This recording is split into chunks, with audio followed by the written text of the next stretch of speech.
Well, we didn't do a video yesterday, so I thought I will come and hitch a ride with the tractor and do you guys a video today. This sand dune got huge here at the entrance at Estuary Beach. This is 10 meters plus. But this video doesn't do it justice. Let me just try and change the angle. Jeez, but the wind is blowing. Oh my goodness. Kijk, kom op fucking uit. It's so much out. Bloody hell, I can't see my eyes.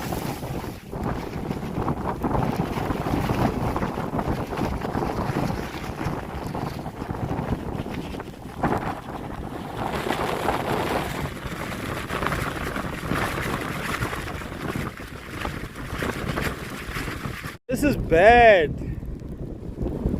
This is real bad. This is the easterly wind and it's pumping.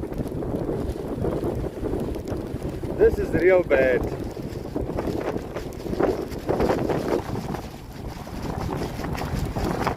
I can't even breathe in this weather. It's wet. I feel like I'm about getting an asthma attack here. Ah, this is terrible. This is so...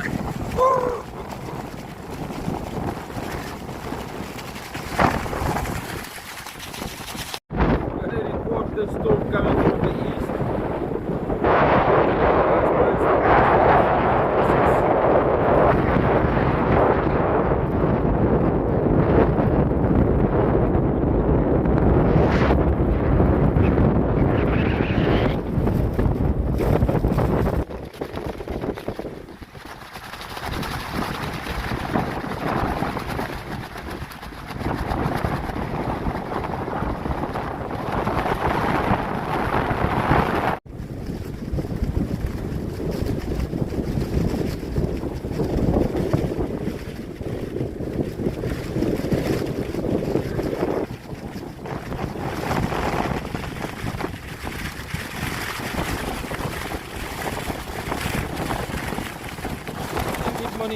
Good morning. Yes, I've already been on the beach once.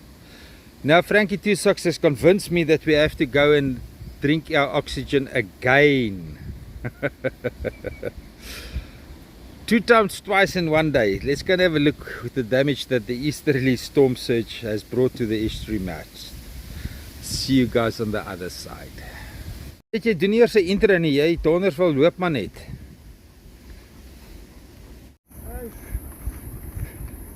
Drinking one's oxygen is a unhealthy, unpleasant experience. Guys, I know I will never appear on camera again, excuse my language. But there are accidentally scientists researching lead poison in crocodiles right when the new management plan is proposed. Can you guys believe that?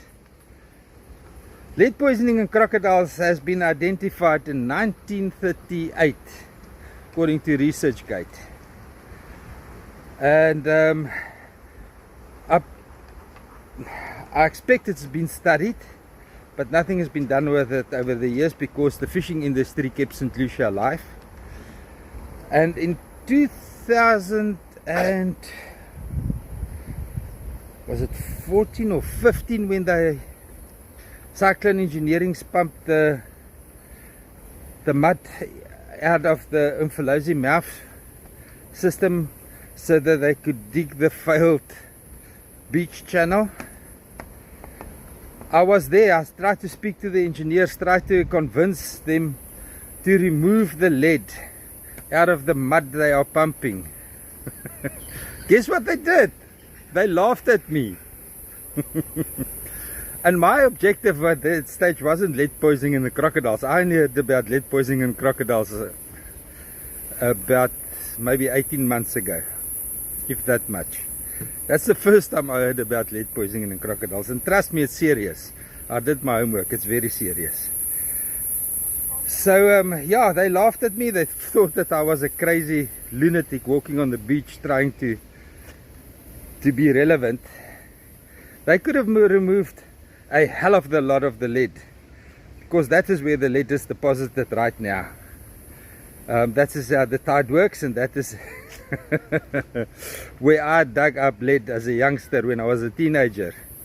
Tons on a weekend. We jubiled when the estuary mouth closed, because then we were in the fucking money.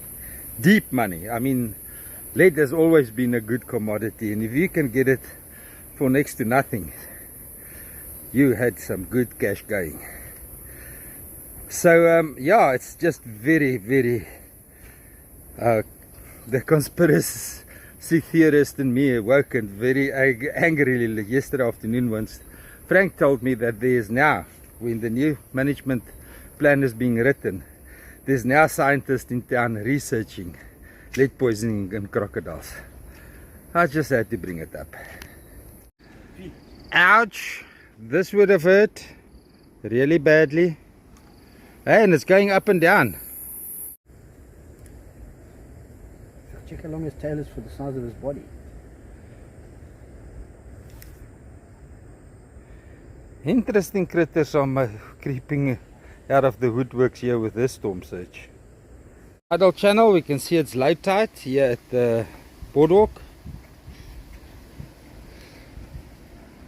And I don't know if the old timers knew the importance of this tidal channel when they incorporated it in the 1968 management plan, which nobody cares to admit that it exists, but it's printed. I gave them the printed version in the 1978 printed version, but they don't want to admit that the 1968 management plan does exist.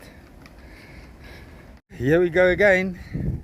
Guys, thanks for the Telkom airtime. There's two guys, I wouldn't know what your names was, but thank you. Donated 500 Rand each. That is a hell of a boost for the channel. And then there's a couple of guys that donated 100 bucks each. Gee guys, you guys don't know how much I appreciate this. Now we can do the live broadcasting on the morning beach walks for another month. I'm still experimenting with it. I know it's an expensive experiment, but it keeps the channel going. It keeps it going. It keeps the interest alive. So yeah, thank you very much.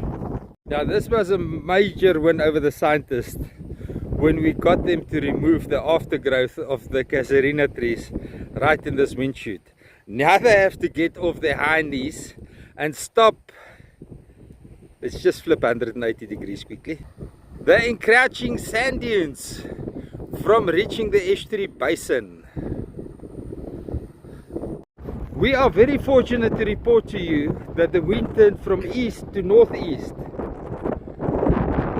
Now we don't have to drink our oxygen, we can breathe some of it. Let's go see what happens at the estuary. Okay, now we're looking at the estuary basin, which Nicolette Forbes and Dr. Barry Clark pumped full of mud. So all the lead that the fishermen left here over the last 100 years is now covered in 1.6 meters of mud. So there's no danger to the crocodiles of obtaining any more lead poisoning. The crocodiles that is now poisoned with lead are all older than a certain age. So what I am saying is that these scientists are here to close your future rights to fish in the estuary down with the new management plan that has been proposed. That is what's happening, and I'm the first one to say it, and I've got the platform that I can say it from, and nobody can stop me to say it. The scientists are now busy planning closing our rights to fish the estuary for future generations, because if they cared about wildlife, they would have cared about using sinkers and lead in general, because on the south coast and the Cape Coast that poisons the mollusks and the crustacean, and that poisons the fish, and that poisons the fish out children eat what we need for the poor people not to be protein stunned. Eventually the whole ocean will be lead poisoned and nobody will be able to eat protein from the ocean. So the scientist doesn't care about that because they can breed protein in laboratories, clean, without any toxins in it. Only the ones they put in there that they want to put in there. So guys, please get involved in the new management plan. Public participate. Change your fishing habits from lead to metal to steel, so that we can get in front of this. Oh, how blessed I am, and how fortunate that I did walk this walk, because at one stage I felt like I was going to explode. Now that I know how it looks like down here, some sort of calmness came over me. Let's go to the peninsula and see what's happening there. The rock channel got robbed seriously, and probably acted as a shock absorber to protect the robber channel from closing down in this easterly storm surge that we experienced this morning. The rock channel is completely robbed of water. But dit is 'n dangerous move daai. Hæ? Jy nie bang, jy bang 'n krokodil voorkom. So yes, the next launch would be out of the robber channel where the estuary mouth was dug open. Was it now 2021 or 2022? Asking for a friend. Sediment movement in one tidal change can be severe. Frank tried to explain to me how many million cubic metric tons of sand can be moved in one tidal change, and I don't want to listen to the mathematics behind it. I just love it to experience it. It's so beautiful to see it happening. That's looking north. Sand is giving way underneath my feet here. It's a muddy mess under my feet. Hi? No, that's fine. I don't have expensive camera equipment that's not water resistant.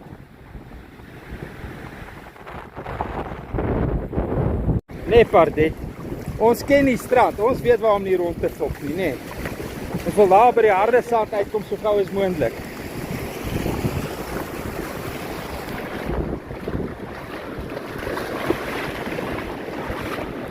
Meisiekind, maar is lekker.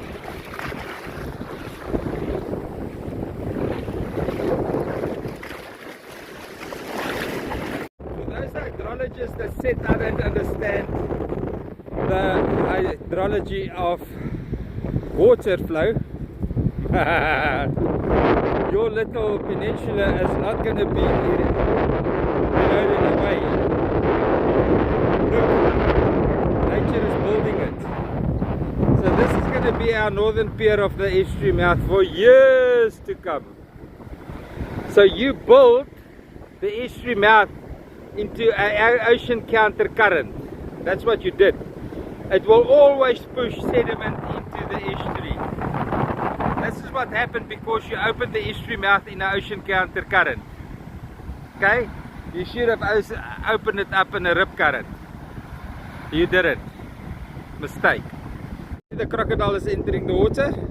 Frank's lock has become alive. Now I don't have... It's gone. Look at all the titanium. Yeah, I've now proven it's more titanium than anything else.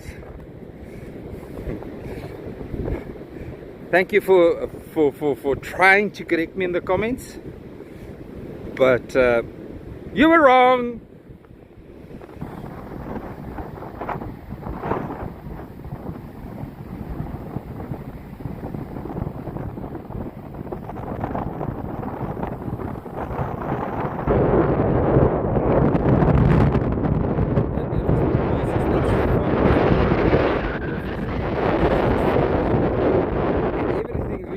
Blurry today, very blurry.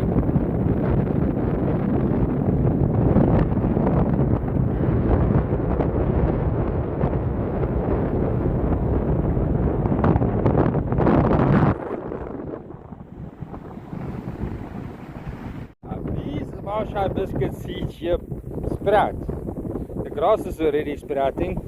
There's some other pioneer species already sprouting. What is this called? Let's have a look what are they. Come Petrus, sit on your backside and get some information on what these plants are called. Do your job. Goat's foot. Another species of morning glory. Everybody's got a morning glory except me. Excuse me. I shouldn't publish this. So now we're going to go back. I have to make a plan to get to Matuba to get the inverter that PJ from Tours Africa so lovingly sourced for me. And then I must get onto the newsletter.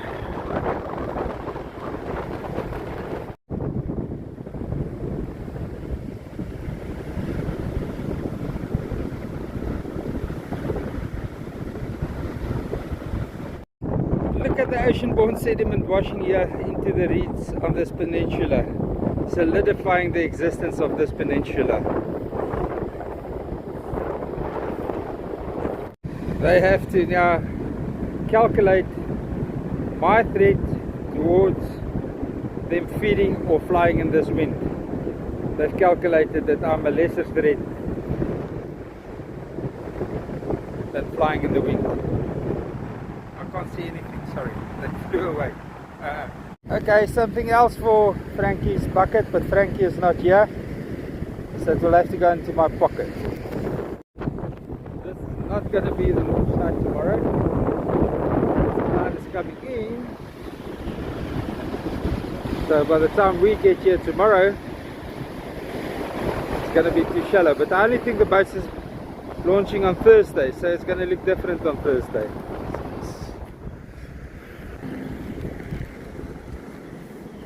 Some cute babies hanging around here. Look at that one!